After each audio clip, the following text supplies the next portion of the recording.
Pregnancy మరైటల్ life 4 years. ఎన్నాళ్ళు అయిందమ్మా పెళ్ళై? 4 years అయింది. మెయిల్ ఫ్యాక్టర్ రీజన్ ఉండే, సో అందుకని మనం ఐవీఎఫ్ చేసుకోవాల్సి వచ్చింది. సివియర్ ఆలిగోయాస్టినోస్పెర్మియా ఉండే. సో ఐవీఎఫ్ చేశాక ఫస్ట్ 15 days తర్వాత స్కానింగ్, కన్ఫర్మేషన్ స్కానింగ్ అని చేస్తాము. సో ఇది కన్ఫర్మేషన్ స్కానింగ్.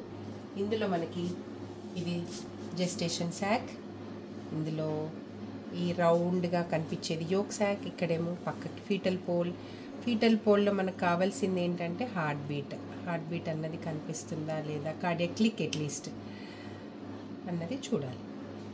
సో ఇక్కడ మనకు చూస్తే చిన్నగా కదలిక కనిపిస్తుంది.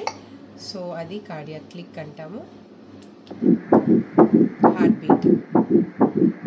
సో ఈ pregnancy healthy pregnancy around 6 weeks అని చెప్పొచ్చు. ఓకే, బాగుందమ్మా, బాగుంది. హార్ట్ బీట్ కూడా వచ్చింది, కార్డియాక్ క్లిక్ అంటాము, అది కూడా ఉంది, బాగుంది. Okay, right, thank you.